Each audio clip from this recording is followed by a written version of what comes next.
Welcome to session 2 for cropping. This is where we get stuck right into it and look at some options you have for reducing energy on your farm. Make sure you've got your workbook ready to follow along. Let's get going. So in this session, we'll have a look at the financial modelling. We'll also take into account the case studies. We'll have a bit of a reality check about the data you currently have. And finally, we'll look at the ideas warehouse as full of options for you to start reducing energy. Firstly, let's have a look at the financial modelling.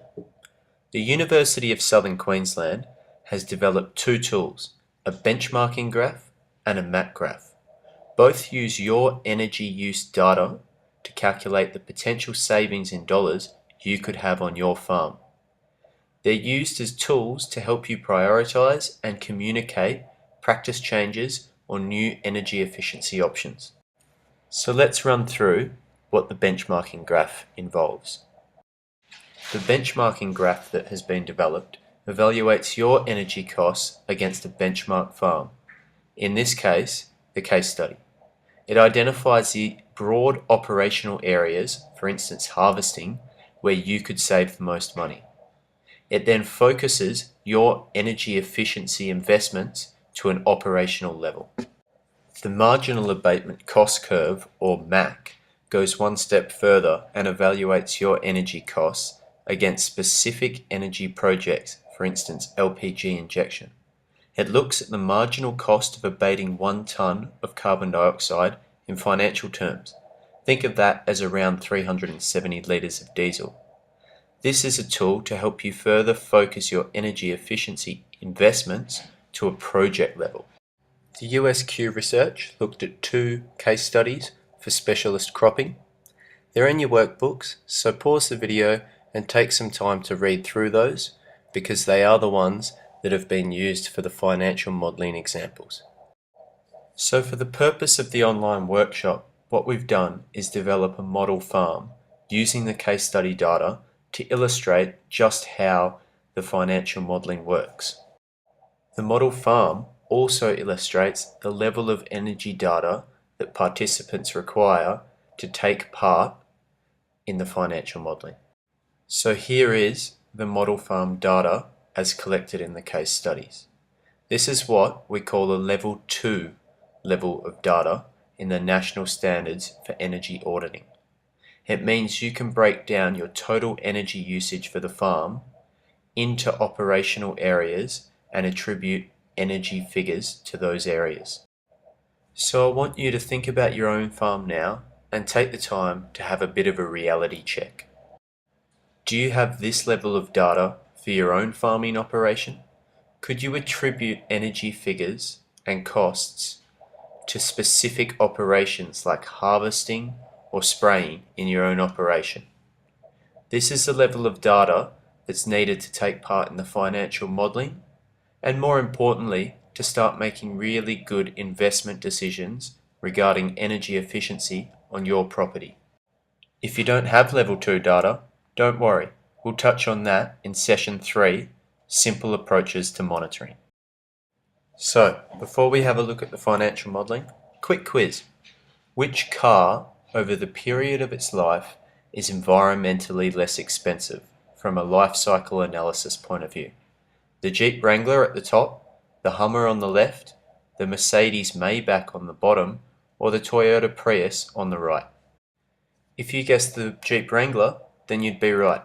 At roughly 57 cents per kilometre, it's by far the cheapest car out of the 4 over the period of its life. The reason the Toyota Prius is so expensive is because of the battery.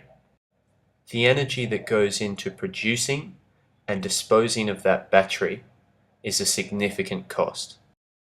The reason the car example is important is because it illustrates the concept of embodied energy. In all the energy sources you use on your farm, a certain cost is incorporated into those for the production. For instance, 2.5 litres a hectare of Roundup equals 25 kilograms of CO2. It's important to keep this in mind because the cost of this energy is passed on to you as a consumer. Let's have a look at the benchmarking graph.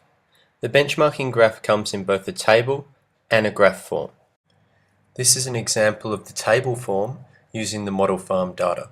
Most importantly, you'll see all the level 2 operations there: spraying, fallow, lime spreading, planting, so on. The litres per hectare of diesel and the hectares are there inputted by a participant, and this gives the cost per operation in an actual dollar format using the diesel price above. The potential savings are then the amount of litres that could be saved contrasted against the benchmark, and the potential savings is the bottom line dollar savings that could come up if you were to bring yourself up to the benchmark practice. Here is the graphical representation of the same example. So you'll see here, harvesting and fertilizing would be the areas of operation that this particular model farm would target in thinking about energy saving projects.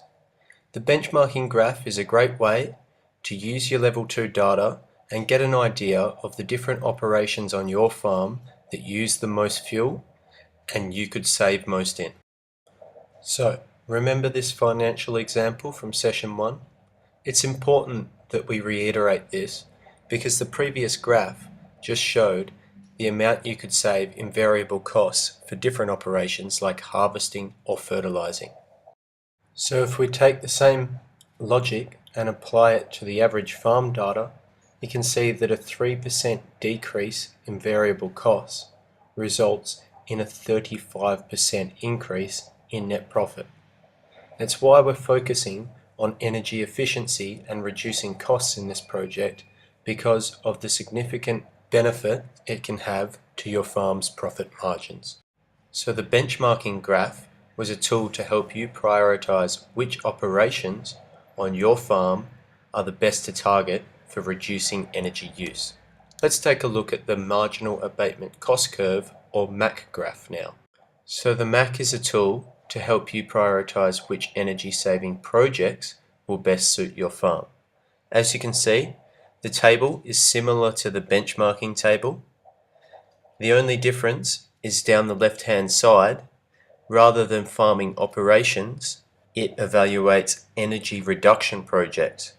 So instead of harvesting or spraying, for instance, it looks at LPG injection for the truck, vehicle replacement, or variable rate technology.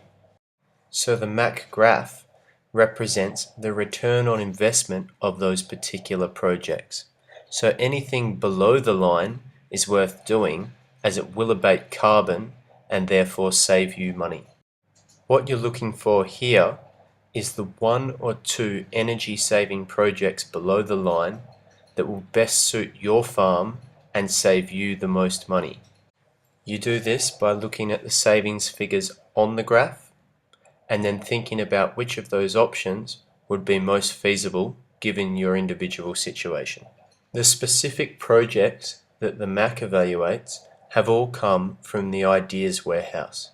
The Ideas Warehouse is an online database of energy efficiency practice changes and technologies that you could implement on your farm to reduce energy use. It's a great resource and it links to further research on each option or project. This resource has been the most popular in the face-to-face workshops.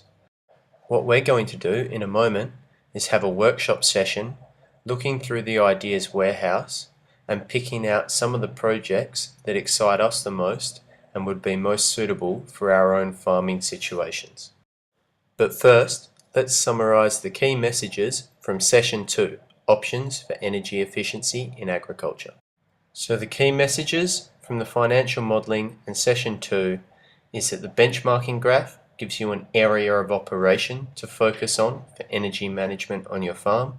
The MAC graph then goes further and gives you specific energy efficiency options or projects to focus on. And finally, the Ideas Warehouse is a resource available for you to further understand those energy efficiency options and further research and investigate. So it's time for our workshop session on the Ideas Warehouse. What I want you to do is open up the Ideas Warehouse document, which is available on the NEFF website. At the same time, I want you to have your energy plan open to page 4. Spend some time looking through the Ideas Warehouse, find some options that interest you, investigate further by clicking on the source link, and in your energy plan, list those top 4 or 5 energy efficiency options that you would like to investigate further and possibly take some action on. This is a great chance to engage with the Ideas Warehouse and spend some time thinking about how you could reduce energy practically on your farm. Thanks for listening. Our next session is session 3 on monitoring, where we'll have a look at how we can start collecting some of that level 2 data.